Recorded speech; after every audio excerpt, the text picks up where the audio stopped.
Welcome back to Incite Club, and today we're getting balanced or maybe imbalanced. The first rule of Incite Club is you don't talk about Incite Club. You do Incite Club. The second rule of Incite Club is the only assumptions we make about one another are that we all want happiness and we all want to avoid suffering. The third rule of Incite Club is you check all your other assumptions at the door. We hope these conversations will bring you insights that incite you to action. Welcome to Incite Club.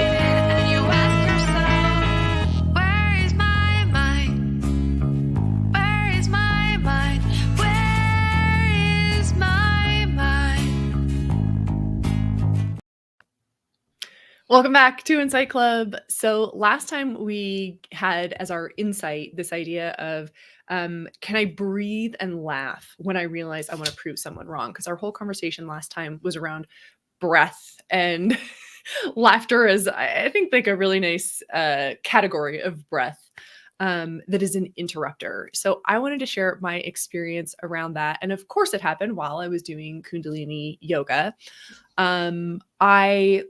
I was just noticing that I was doing Fist of Anger, and I was just noticing that, like, the thing I kept being angry about is stuff in the world, like people I don't even know. And my projection was people in power try to hurt other people, right? And all this anger that isn't going anywhere. And even as I'm doing Fist of Anger, I'm like, am I really processing this, or am I just kind of, I don't know, like sitting in my own, like I peed my pants and I'm just sitting in it. Like, it's not really a good thing. And then had a moment of cosmic laughter. I had a moment of cosmic laughter where I realized, oh, of course, the thing I'm noticing in the world the most is figures that I perceive are trying to shut down voices, like big social media entities and news conglomerates. And my projection on them is like, they're people in power and they're trying to shut down our voices, which is true in a lot of ways.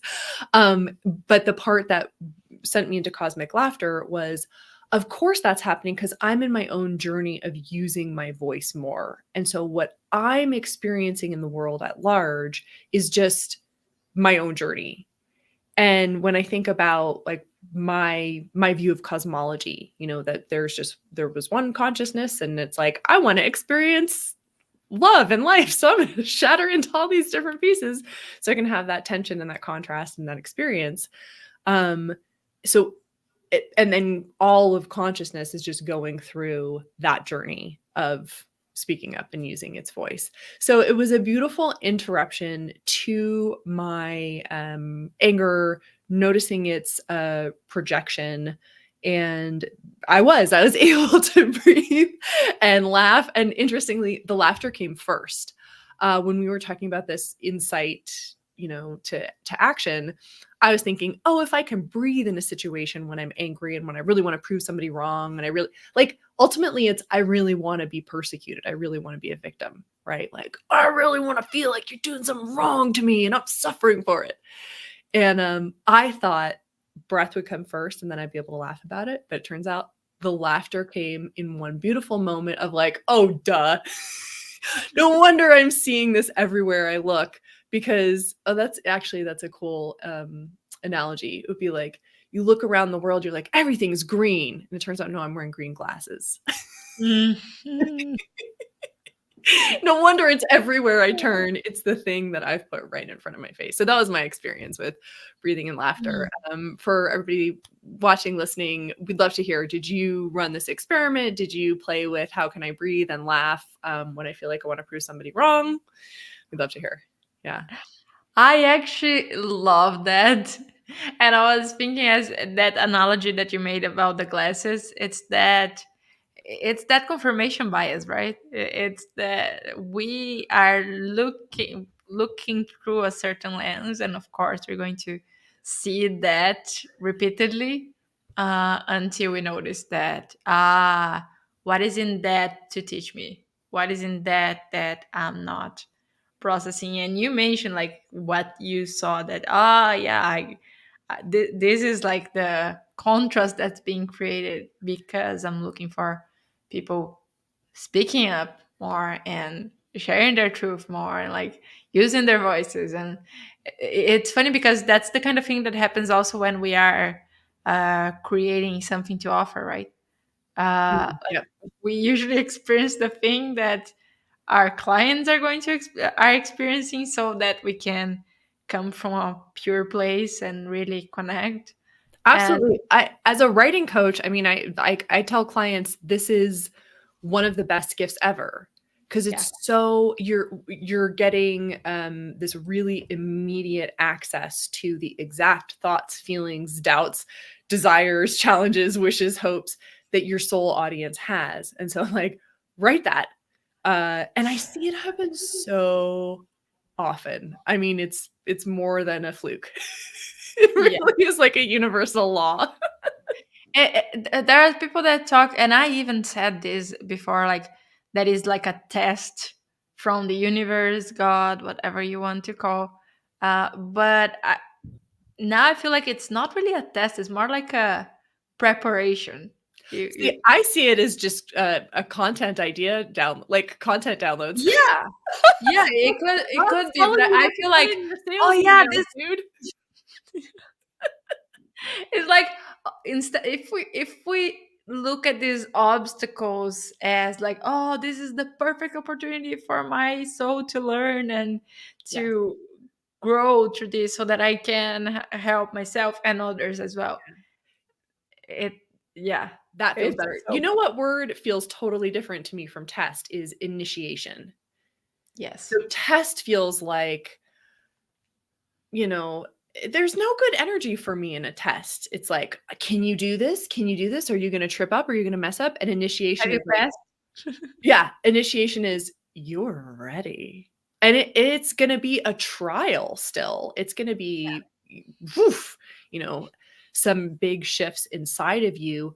But in the same way, like laboring to birth a baby initiates you into parenthood, right? And Mm, it's not that you can't be a parent without birthing a baby, because obviously there's a lot of ways to be a parent.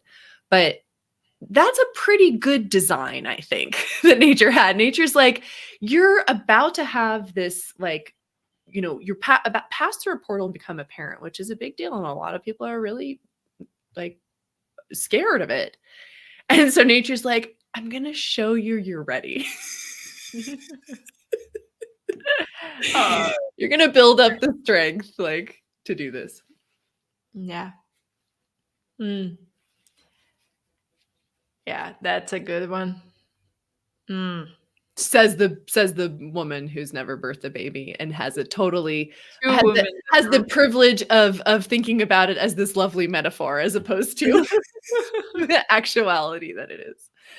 Yeah, but an initiation and a way to really connect. It's also this empathy builder, and this is what I meant about like creating content. And I'm only like a little bit joking about that. I'm mostly serious because it taps you into exactly what the people you want to help are going through. And then you're showing up to invite them into your offering from this place of like so much wisdom and so much empathy and so much um desire to help them overcome because you're remembering, oh yeah, this is what it feels like to be there. Yeah. Super Mm. cool. I'm gonna take that analogy that you made with the birth to start our topic for today. I love it.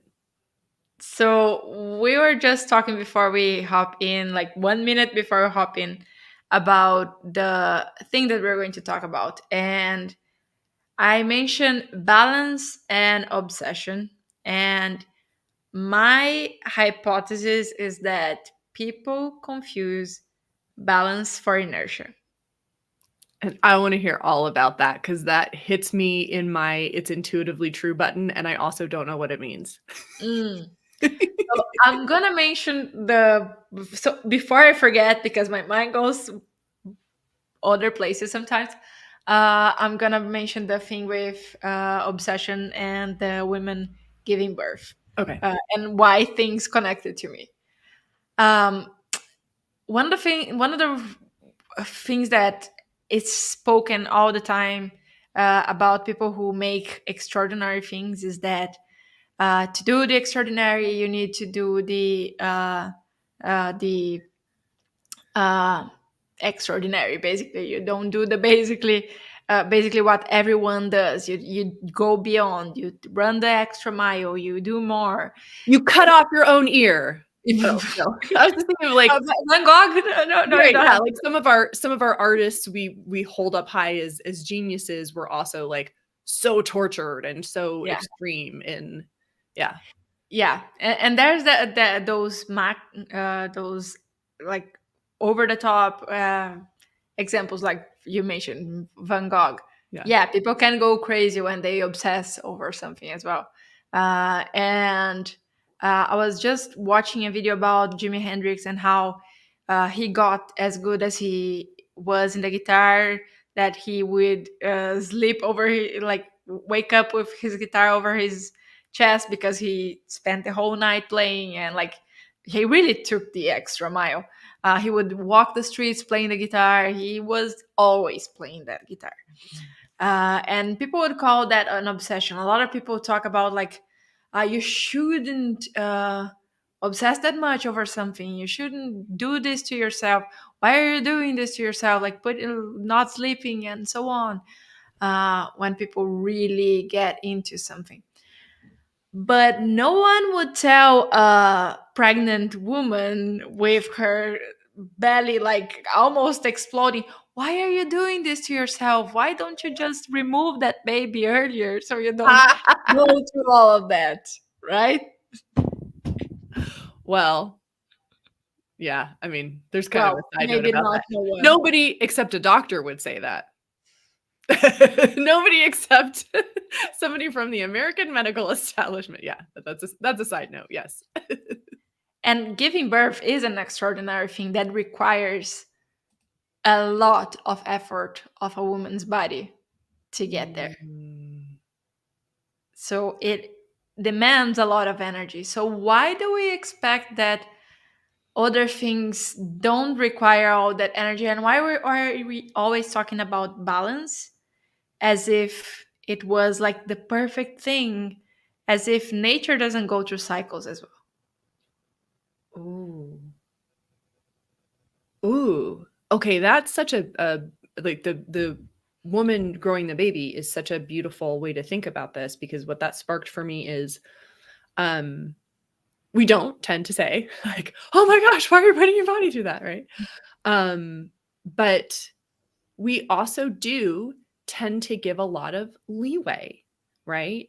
And we say to people, you're doing a bit, or I'd say to people, like when I, encounter people who are pregnant, I'm like, you should cut yourself some slack. You're doing a big job. This takes a lot of energy. And we have, some common sense about this societally where we're like, you should rest. You should not be beholden to all of these things. And so what just sparked is there's a real problem with obsession in a society, in a like, you know, Protestant work ethic society that needs everybody to be doing all of the time. Right? Yeah. And the obsession with everyone being normal. Yeah. So, in other words, like to be obsessive, people have to be allowed not to participate in email, let's say, like all these things we expect of one another. And if somebody doesn't return your email and you're like, oh, she's 5 months pregnant. She's working on other things. Like, oh, of course she didn't return my email. That's fine. But we can't let everybody passionately pursue something because I'm using obsessed in a different way, like not obsessed. Let me make a distinction here. We are addicted to a sense of productivity. It might not actually be productive. We might not actually we're producing a lot of crap, but it might not be stuff that's growing us and evolving us. I saw a little blurb from a comedian recently, and he was like, "Hey, everybody who works in tech, just stop. We don't need any more stuff. We don't know how to use the stuff we already have. We appreciate you, but please just give me a phone that has a battery that lasts longer than a day and a printer that lasts longer than a year, and then go to the beach." And I was dying, right? Because we are in this mode of like, do. Oh, so it's actually subversive if somebody is obsessive around something that's like an expression of their soul or their passion. Yeah. Ooh. And it bothers a lot of people in a way. So can you come back to this idea that what we think of as balance is really inertia? Yeah. So when you think of balance, for example, like walking is an example of that. We think like, oh yeah, I'm balanced. I'm walking and I'm not tumbling. I'm not falling. But actually, in each step we take, we have to lose our balance to regain the balance on the next step. And if we're not going into that movement between out of balance, balance, out of balance, balance, we are actually just in the same place. That's inertia. Mm. And when we talk about balance, often people are talking about, oh, you need to have all the areas of your life balanced. Everything needs to be equal and so on. If I give the same amount of energy to everything, I'm just going to stay in the same place. And I'm actually not going to really, I can improve a little bit in some things, but it's not like it's going to take me anywhere. There are moments where I get to be a little bit more balanced, but what I see for balance is more like nature. Like, for example, now we just crossed the equinox. Yeah. This is a time of equal light on both sides of the world. We have that balanced light, but if we just stay in this, it's not gonna work. We need to shift the balance, and then there's a lot of sun in one place and no sun in the other. Right, So right. We'd that's an never get full obsession. summer and crops growing. Yeah. And that's how I see this, is basically like we go through periods where like, oh, I'm really passionate about this thing right now and I'm going to go all in this and I'm going to learn all that I can and do all that I can with this. And then I get to rest Mm. after I've done this. I go through all this passion and then I get to balance things again. And balance is not just, now I'm not going to do anything. Sometimes it is like when you go, basically, if we think we have three phases, right? One is the rest, which is like winter, right? There's the balance time where we are integrating and everything maybe gets a little bit more of the same energy. And there's a time of summer where we have all the sun and we go obsessed with something and go all in something. And then we go back to balance and then we rest and so on. So I'm thinking of this more like, why can't we be more like nature and actually allow ourselves to be obsessed with something without thinking that this is unhealthy and without judging other people that are going all in on something uh, because we think that, oh, I wouldn't do that. And actually allowing yourself to rest as well, because what I feel like it happens is most people just want to be balanced, which means don't change anything. Just keep being the same way. Don't do anything that is scary for me, and then we're fine. That's Mm. inertia.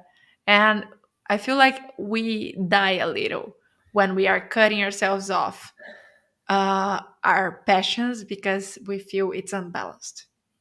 Yeah. Well, you brought up this idea that when we're following an obsession or following a passion, we're different from other people, right? Like we're standing out in our own unique way.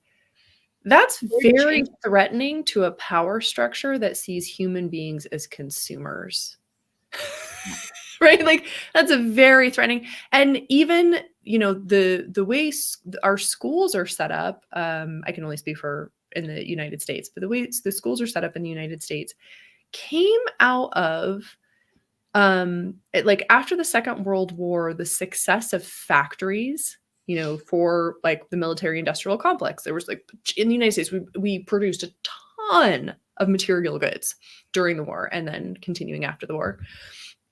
And some brilliant genius was like, hey, this assembly line factory model is really great for just controlling crowds of people. And that's where you got desks in rows, and not that nobody had put a desk in a row before them, but like this global organized, you know, the same across every city in the country. Like kids are going to be there from at the same hours their parents are going to be working in the factories. And it's a way to manage and control large crowds of people. It's not a particularly effective way to, you know, educate. Ken Robinson talks a lot about how we really, you know, schools have basically killed creativity. Companies now, interestingly, are saying, you know, the number one skills they wish their employees had are creativity and emotional intelligence. The very things that are drilled out of kids in school. So it's just interesting to me to make that connection between like the threat of, you know, when you're following an obsession, you are not easily corralled into doing the same thing as everybody else. And again, just thinking about school, there are some models of school where like the child gets to choose the thing she's working on and is just like allowed to dive in and go deep on that. But it's certainly not the norm. It's something you have to like look for specifically. Otherwise it's like we're on a schedule. And so you know, you have to stop doing that project because now it's time to come over here and stay with the group. Yeah, those are so I'm just seeing that our culture is really skewed against, really biased against this idea of obsessiveness. You brought up two very big things in there: the schools and the regular work. And actually, I was even thinking like regular work is where work life balance comes in, right? That is such a trick, right? They're like, you're gonna have a balance, but the main thing is work. Yeah. The balance you're talking about is like you're gonna suffer from the 9 to 5, but then you get to enjoy the rest of the time that you are tired already and you Yeah. get to rest. Yes. Except not really rest because you're so stressed and anxious. You probably just stay in that like that numb state where you're not truly resting. I'm always pay attention to this if I ever get a cold or if I'm sick or something. And if I do something like watch YouTube or even just listen to an audiobook, like what I really wanted was to sleep. And I stay in that kind of liminal space, Mm. not a positive liminal, but like a numbing space. I'm doing this in the rest of my life as well, but I just happen to notice it when I'm sick because that's when your body's like, I really wanted you to sleep. And just feeling that difference between true rest and recreation and numbing out, Yeah. which is the national pastime where I live. It used to be baseball, but now it's Netflix. That could be the exercise for like the inside the Mm, homework for the this week, like noticing when you are actually giving yourself the recreation and when you're numbing, and making more time for the recreation I love instead that. of numb. Which doesn't have to be sleeping. Sometimes it's, you know, going outside and getting sunshine. Yeah, Um, or which just for breathing. me is my main source of energy. Yeah. Are you solar powered? I'm solar powered. I'm solar powered. I'm half houseplant and half cat. I just need to be in the sun and Right before coming to this episode, I was charging. As we were saying. oh, I love it. And the other thing that you were talking about, the schools and killing creativity, and you mentioned the emotional intelligence as well. Yeah. Um, the fact that people are giving away their dreams and giving away their power to create and giving away all the things that they're passionate for to fit in a mode of quote unquote balance Mm. is also one of the things that I feel that is creating so much emotional imbalance and lack of uh, ability to process things, because it's I feel like the dreams are killed so soon in life that kids don't even know exactly what it is that is missing, but they know that they're missing something. Yeah, like we're in a Philip K. Dick short story or something. Like this or a Huxley story, right? It's like something's been removed and I can't put my finger on it. Yeah. Um it's so interesting. I have a friend who has been a talented musician the whole time I've known her, and in fact, like I got to be there as part of the group, like pep talking her before she did her first open mic, and she was like really, really nervous, really, really nervous. But she plays piano and she sings beautifully and she writes songs. And she like within the last 6 months went through like a real shit time in her life and was just like, oh man, everything is sucking. And it was so fascinating because it coincided with her all of a sudden reaching out more with her music. Like she got this opportunity to audition for like a show her work was putting on, and she got to like play in front of her whole work at this big venue and started going to open mics. And I haven't checked in with her about it, but my hypothesis is like she was at a point where it's like, oh my God, nothing matters. Like everything sucks so much. I may as well just do what I'm passionate about. Right? Like life is crashing down, it's awful. Okay. I may as well just do the thing I actually care about. That's what it looks like. And it is, I'm so thrilled that like she's on this trajectory and having all of this like energy behind her music and putting her talents out there. And it feels sad that like it had to wait until it was spurred by, you know, feeling like the world was out to get her. But that was kind of what happened for me. Yeah. uh I was, well, first of all, I got into the work that I do now when I was feeling like nothing mattered anymore after my dad passed. Mm. And then I just dropped a lot of things. I got back to music, and the music came from that as well. So sometimes we only we try to fit until we can't anymore. And I wish people notice it or would be able to have the chance to give themselves the chance to go after the things that they're passionate about, even if people say like, why are you doing this to yourself? Yeah. Earlier, because yeah, we are going to go to trials like we were saying, but do we really have to wait in inertia so long, thinking Mm. that that is balance? This takes us back to the origins of Incite Club, right? And that scene in Fight Club where they take the guy at the convenience store and at gunpoint, they're like, what did you dream of being? He's like, I wanted to be a veterinarian. And they're like, we're going to come back. And if you haven't made, if you haven't taken action toward that dream, we're going to kill you. And it's awful and it's amazing, right? Because it's pointing out, right? That it's we need a shock. pointing, yeah, it's pointing toward exactly this, that we wait until, we're told we have 6 months to live, or somebody very important to us is killed, or, dies of disease.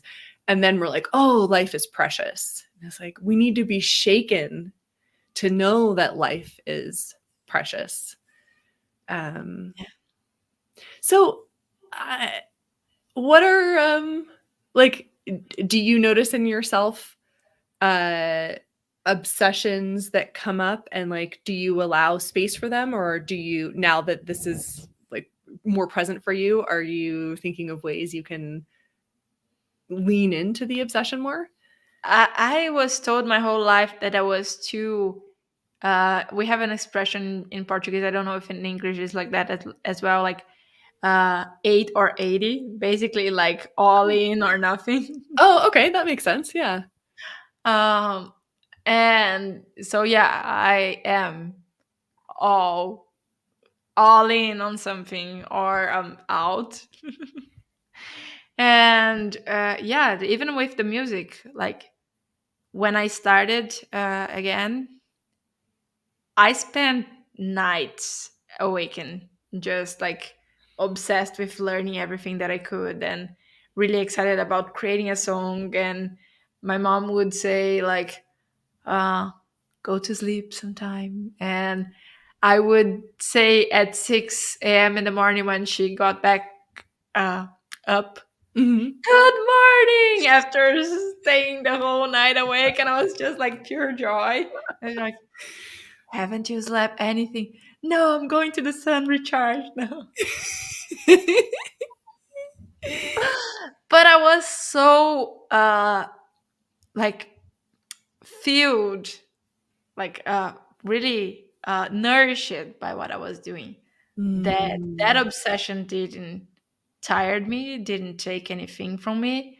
I was lighting up with Yeah. that.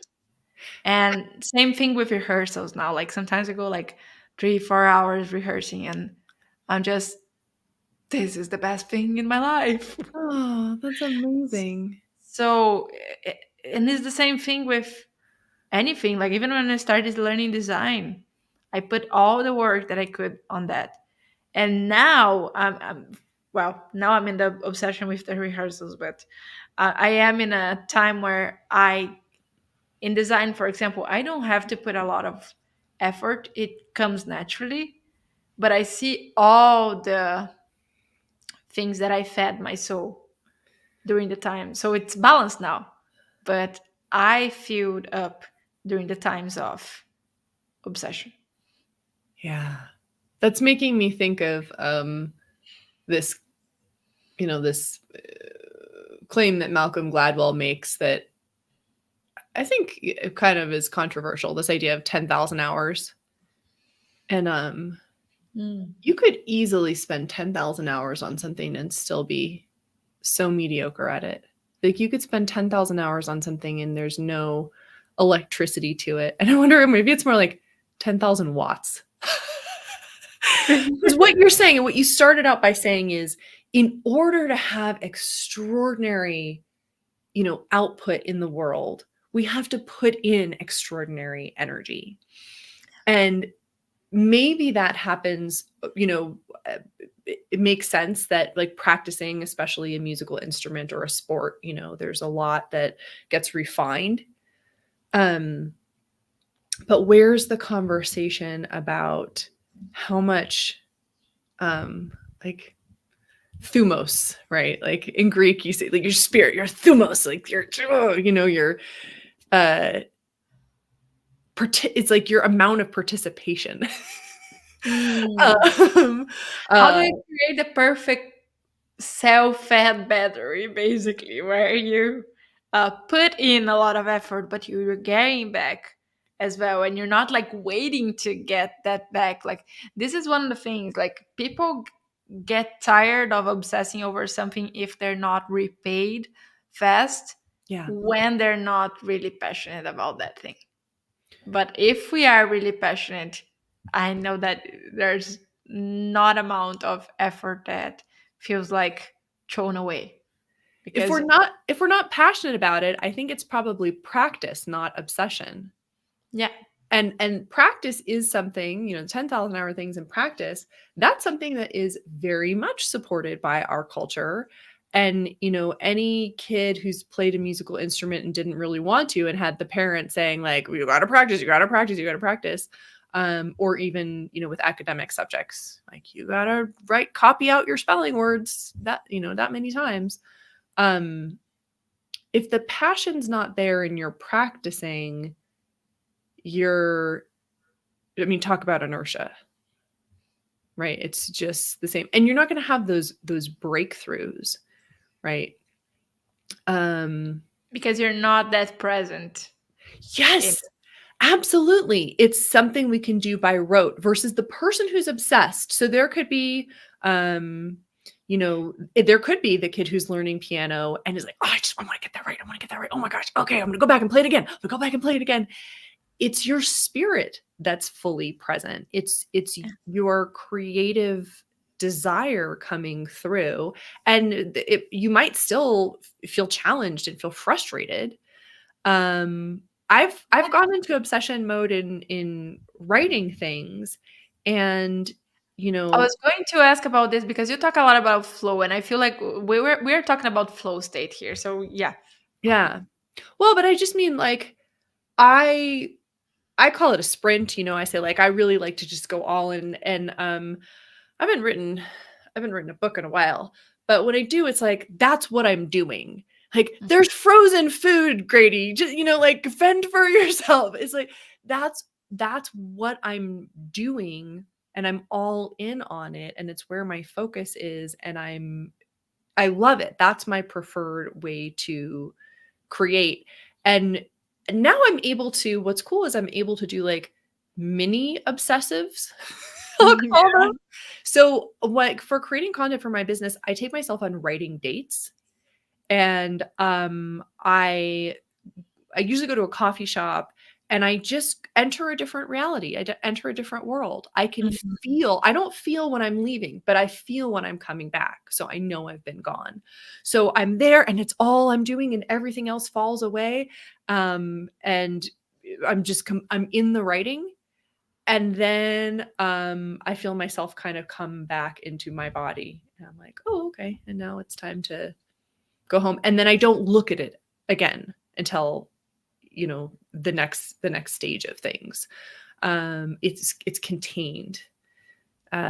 So that might, I don't know if that feels inspiring for anybody, this idea of, I don't think there has to be a time length associated with it. It really is, like you're saying, it's flow state. It's I when you're feel like that's exactly. I love that you mentioned time because I feel like that's exactly what it is. Like it can't have a time bound to it because once you enter in this, it is a timeless space. yeah. It is a space where the only thing that exists is you and whatever the thing that you're focused on. Yeah. But I mean also like you can achieve that in a couple of hours. Yes. So I'll go and do this on an afternoon, from like 1 p.m. to 4 p.m. So I'm not interrupting my whole life. When I'm working on a book, then it's like, okay, all the rest of life.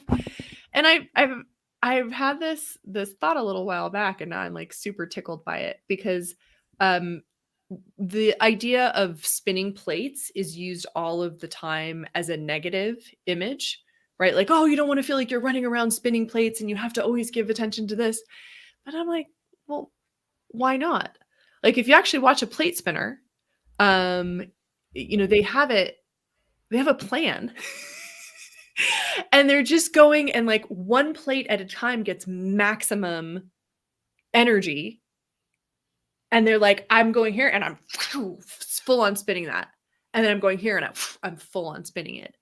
And it seems chaotic because the switch is happening like every, I don't know, like 10 or 15 seconds, right? So it seems chaotic because we're like, oh my gosh, that person's juggling so much, but not really. Hmm. Like that's a really contracted, obsessive flow. Like, I'm obsessed on this, and now I'm obsessed on this, and now I'm obsessed on this, and now I'm obsessed on this. I haven't seen that many plate spinners, but I've never seen one who looked worried or stressed. Maybe Or they know how to manage part of chaos. the act, right? Like, that's a person who's actually very much in control. Yeah. Mm, I love it. Yeah. And I want to correct one thing about what I said about not having the time. Even if you put a limit to, like, let's say you're working on something for 1 hour or an hour and a half, um, the thing is you're not checking the clock. Yes, absolutely. Absolutely. So you can have a constraint in place. For me, it's like when the caffeine wears off. I'm Or when pretty your sure bladder that's can't happening. hold anymore. Yeah. I'm like, oh, I'm starting to slow down. I think my caffeine wore off. Um, but absolutely. So, like, this obsession we're talking about can happen inside of living a life where you do respond to emails. and you are, reliable if somebody says, like, are you going to be back for dinner, or whatever it is. It does not have to come at the expense of normal social um contracts, I guess. Yeah. Yeah.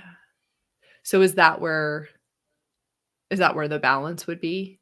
Like, I go all in and then I come and I rest. That's what you're talking about. Yeah.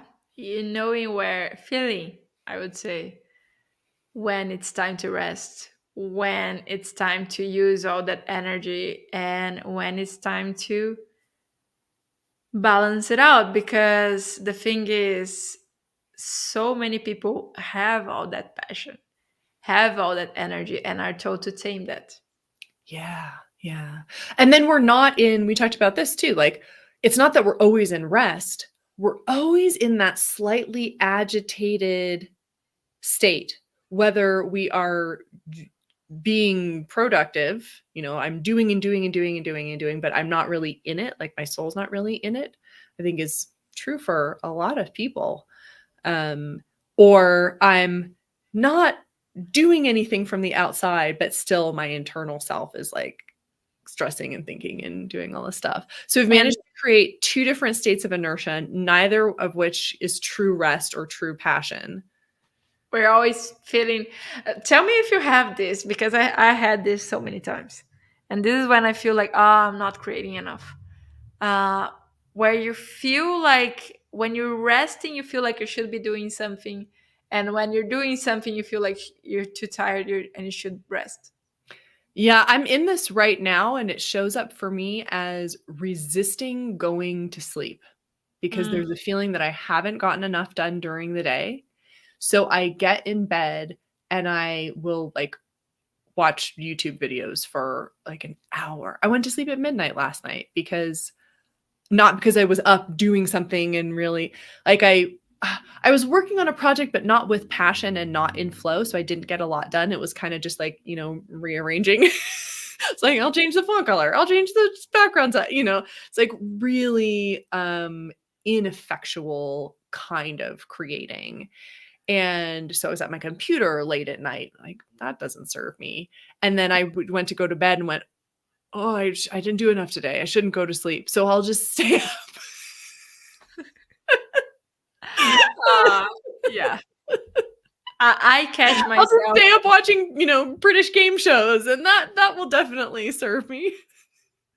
And you know what, this is the worst part about the, like, changing fonts and so on. This is so forgivable for a designer because it's part of the work. So you need to get like, am I actually uh doing this because I'm choosing, or am I doing this because I'm procrastinating? Yes, yes, and Yeah. I don't have a plan, and this is something I'm well versed in it when it comes to writing, and I like, my biggest advice for people when they're revising is to set intentions, right? Because otherwise you just go in and you start pulling at threads, and before you know it, you've unraveled the whole sweater. Or you can always just, like, tweak and, futz with it. That's what we say in my family. Futz with it. But if you set an intention, right? You read with, and I know this with writing. With writing, it's like, okay, I'm going to go through, I'm going to leave myself comments, and it's like, I want a stronger headline here, I want a shorter paragraph here. This is repetitive, da, da, da, da. And then you just go through and you address those things.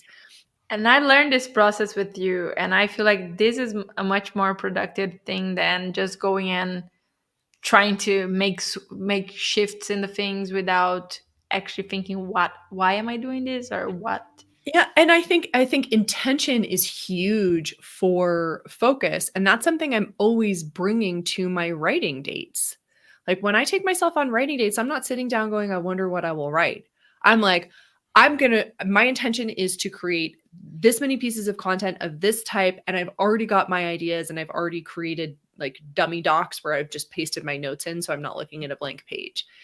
Intention is huge. And it doesn't have to be around control. It doesn't have to be, I'm going to create this and it's going to look exactly like this in this time scale. Intention is you. It's like, instead of just standing on the side of the road and hitchhiking and like that car comes and they're like, where are you going? You're like, I don't know where you're going, right? You're at the train station. No, I don't even know what this metaphor is, but like, you've got the destination and you're waiting for you're calling up your creativity and you're like, this is the place we're going. Come by You're and pick calling me an up. Uber. Yeah. Thank you. That's what it is. You're calling an Uber. And that transport is your creativity, right? And then that leads to all other kinds of, positive things. It's a real bummer for you and for divine creativity when you're just like, can you just kind of show up and we're going to stare at the screen for a while? Change some fonts, right? And divine creativity is like, I came here to play. I'm serious. Let's do something. And you're like, I don't know what I want to do. I love that you brought the intention to this as well and divine creativity, because this is the other thing with when we bring the obsession thing to this. This is not about I'm gonna do more and do more and do more. Sometimes the obsession is, for me, for example, listening to music nonstop is not creating the music, is listening to music that inspire me. Or when I was doing design work, looking at, or even now we're making a music video, looking at movies and videos that inspire me so that I have that uh, the ideas flowing as well, the inspiration coming. Sometimes for you, it might be reading a novel or reading something that is not your usual, that will bring some different perspectives and different ideas of what you can do in that as well. Taking in is also part of the process. It's not just about I need to output, output, output, output, output. And I feel like this is one thing that we get wrong as well. It's good to put all our focus on something and to be present to receive and to play and to have the divine creativity, but also to notice where am I just pushing because I really want to get that right, and maybe I should take a step back and still be going, but going in a different way, like a wave. The wave needs to have that pull back to be able to go forward. Yeah. Where do I need to receive a little bit so that I can output better? Yeah, and we talk about, going down a rabbit hole, and often in a kind of like self-critical way, right? Like, oh, I went down a rabbit hole. But man, can that be illuminating and also joyful? Where you're like, oh, and then this, but that leads to this, and that leads to this, and you allow yourself to follow the thread. And again, the intention there and the energy there makes a big difference. Am I just mindlessly hitting the next YouTube video that comes up because it's coming up? Or am I seeking, oh my gosh, that, and then Lisa, that, right? The same action, but completely different intention and completely different energy. And again, it's all coming back to presence. That feels like a really helpful guidepost. My Yeah. am I doing it with presence, whether it's output or input? Am I doing it with like delicious rebellious joy? Yeah. Rebellious joy is the best. Like when I'm listening to a music to a song, am I just numbing out, and or am I really listening and paying attention to everything? Or even if I'm not listening and paying attention to everything because I'm trying to get into the sound, am I maybe taking it in with my body and moving to it and feeling the beat and trying to really embody that, so that I understand with my whole being instead of just mentally understanding, because there's more than one way to understand Yeah. something. Am I taking in with my soul, or Mm. am I just, oh yeah, there's something playing in the background? Oh, I love that. That idea that presence can come in different modalities. Yeah. Oh, like you could listening to music is such a great example because I could be fully present listening to Bach, going, "Oh my gosh!" And that's where he repeated that pattern, and this it was over here, and this right, and like paying attention to the music theory of it, or I could just be letting my soul swell with the the passion. And that I love that you picked it up, because this is one way that I love being obsessed with music, is that I listen to it multiple times, paying attention to different things. Yeah. Like I can listen at one time, like moving with it and like feeling how the song moves and where do I feel in my body. I can listen to it more mentally, like you're saying, like, oh, where the patterns repeat, what is the structure of the song, where the guitar or the violin comes in.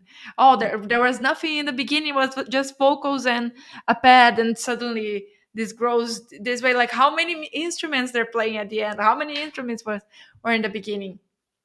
Or I can be really focusing on the lyrics and the melodies and the details that the singer is doing with the voice, that I think like, oh, this is so beautiful, that crack in there. And I'm not even paying attention to the background music. I just completely obsessed with the vocals.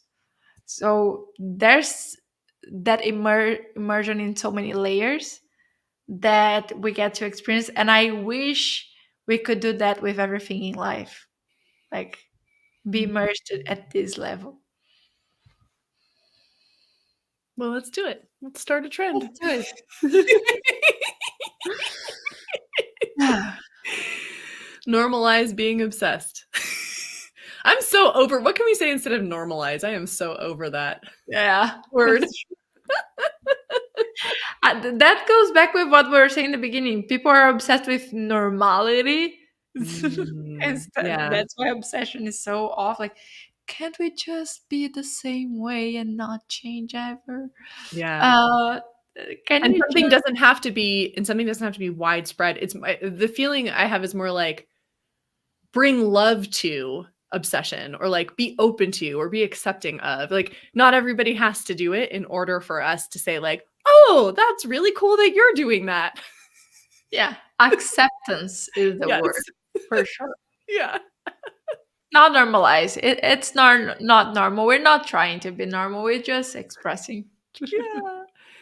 Be in acceptance. That's fabulous. I love your idea for the insight for this coming week. So, we've had lots of insights and now we're inciting you to action. And no, we're not going to put a gun in your face and ask you to be a veterinarian. But maybe this brought up some things for you around what are you obsessed with or what did you used to be obsessed with and what would it look like to step into some obsession around that. And then also I wrote down notice when I'm resting and recreating versus when I'm numbing. Yeah. You don't have to be in judgment around it. It just starts with awareness. And if you have the awareness and then you have the opportunity to shift from numbing to resting or recreating, awesome. Let us know. And if you have a hard time getting back to that thing that you were obsessed and it was a dream of yours, maybe you can do a very deep meditation, like imagining that gun in your face and see what comes up for you. Oh my gosh, that cell would not be motivating to me. I would just pee my pants and then I'd be back in inertia, sitting in my own pee. But I'm coming back to the yeah. uh spirit of the podcast and Too funny.